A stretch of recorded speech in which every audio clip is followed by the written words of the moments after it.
Cooley joins us right now. He's the head football coach at Delta State, getting ready for a playoff game this coming weekend. Coach, we really appreciate a few minutes of your time. First of all, congratulations on what has been a great season. I really, really appreciate it. Thank you very much. So, as you get ready for this playoff game, you got a rematch coming up this weekend. Tell us a little bit about your team as it stands right now in terms of health and getting ready for this matchup with West Florida. Well, we're banged up a little bit, just like I'm sure every team is that's at this stage of the season. But we're just blessed and thankful that we're still playing. There's only 28 teams still playing in the postseason in our division, and we're one of them. And really proud of what our team has been able to do, not only this year but last year as well. We won 20 football games in 2 seasons. Really proud of that. Back-to-back Gulf South Conference championships, which is something that doesn't just happen every day. Haven't done it here since 2011. So we're excited about that as well. But new season starting this week, and we right out of the gate, I think we probably got the toughest road. We're trying to get to the national championship, and that's the goal. But we probably got the toughest road of anybody. We got to turn around and win our conference again, basically. We got to play West Florida right out the gate. If we're lucky enough to beat them, we'll probably end up having to play Valdosta next week, but we don't have to look any further than West Florida. They beat us up here in the regular season. They're really talented. Beat us by 3. We didn't play our best game. We're hoping we can play a better game this time around. Talk to me a little bit about Patrick Shegog, your quarterback, who has put up prolific numbers. He's protected the football largely. He does it through the air. He does it on the ground. And I feel like it's a name that we've kind of been kicking around with football in Mississippi for a really long time now. Yeah, no doubt about it. Batesville, Mississippi product. He graduates in December with his master's. He's a young man that came to us in 2018 and ended up being our starting quarterback. Maybe some injuries on a really poor football team that we had back in 18, but he competed his tail off. And, he just fights for everything he gets, and I love him to death. He's a great leader. He's a better human being than he is a football player. He's going to be successful in life. Told everybody a lot of times, I don't have any children at home, but if I ever had a son, I'd want to be just like Patrick, and if I had a daughter, I'd want her to marry somebody like Patrick. So I don't think you can give anybody a better compliment. I just love being around him, and that's part of it. You just want to keep playing because I want to keep coaching. I want to keep coaching for 5 more weeks, and he's special. He's a good player. If you hadn't seen him play, you need to. Like you said, he values the football. I think we did the math. He's had 35 or 36 maybe 36 total touchdowns with 2 turnovers this year. Wow. I don't know what you got to do to win the Connolly Award, but I think he's very deserving of it. So hopefully we'll still be playing when that goes on, and he's definitely a big part of why we're here. No doubt about it. Yeah, that list for the Connerly Award finalists came out yesterday, and 2 years in a row that Patrick has been the finalist from Delta State. And I understand what you're saying about what have you got to do to win the award, and maybe with the way the voting goes, sometimes it's just slanted toward bigger schools. But in terms of what he's accomplished, I feel like I'm hearing you say you would put his accomplishments up against anybody at any level. No question about it. No doubt. You're talking about just a pure football player. What he's been able to do. You're talking about a guy that graduated last year and was Gulf South Conference Player of the Year. He was Commissioner's Cup GSC Top 10, which goes to the top 10 student athletes in all of the Gulf South in all sports. Could have got in the portal, didn't even think about it. Wanted to come back, wanted to try to win a national title.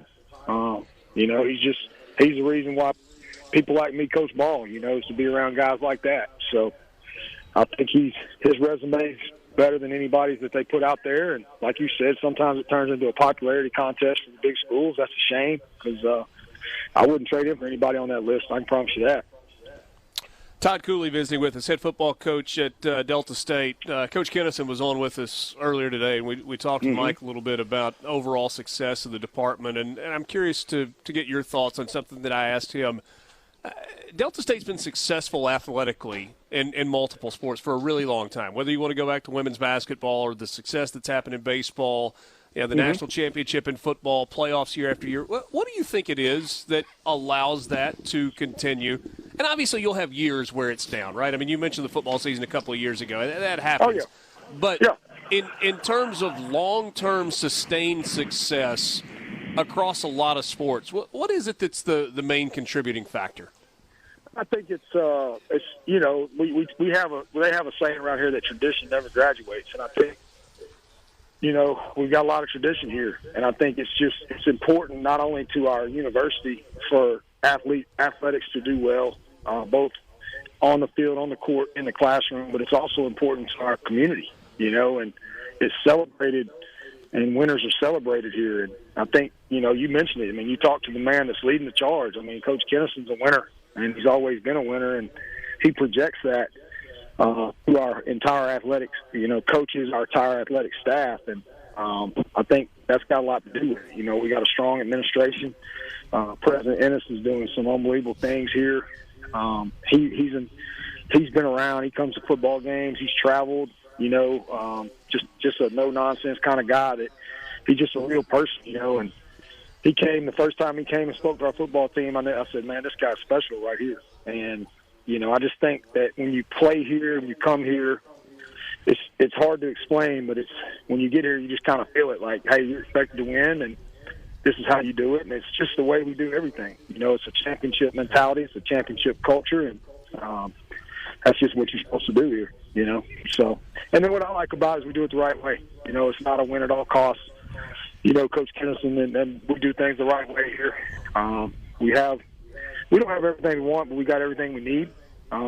We get what we need to win, and we place value on what's important. And what's important is taking care of the student athlete, making sure that we're treating them, coaching them the right way, and treating them the right way, and holding them accountable. And I think that starts with him and just filters on down throughout every program.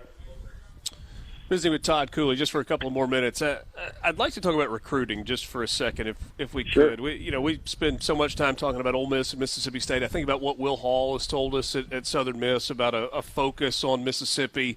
You know, we've talked about junior college coaches with their philosophy.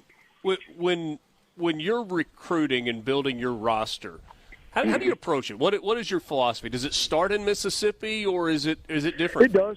It does. Here's what everybody has to understand. Okay, everybody in this state, you know, you've got a few people that, you know, they grow up and they want to be. And I'm not trying to take a slight at anybody, but for the majority of this state, you're either Ole Miss or Mississippi State. That's the way you were born. That's the way you were raised, and that's the way it is. Right. So what we have here is a unique situation because we've got one of the best junior college football leagues in the country, and you have a lot of young men that want to go to Ole Miss or Mississippi State. If they don't get that offer out of high school, they're going to go to junior college and see if they can get that offer in.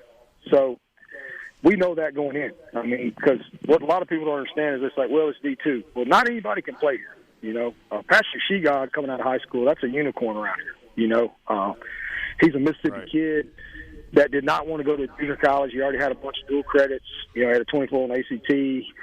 He basically already had a lot of hours. He didn't want to do that. He wanted to go to a 4-year school. You know, and I think that was big in us getting him. But other than that, man, we've had, like, I want to say over 40 players since I've been here in 10 seasons that were all Gulf South players that came from Mississippi junior colleges.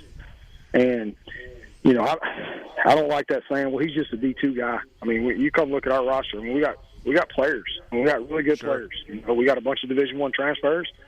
We got really good high school players that have the measurables. They're not there yet, but they have the measurables and the height and the length, and they're going to eventually get to the size that we didn't get to.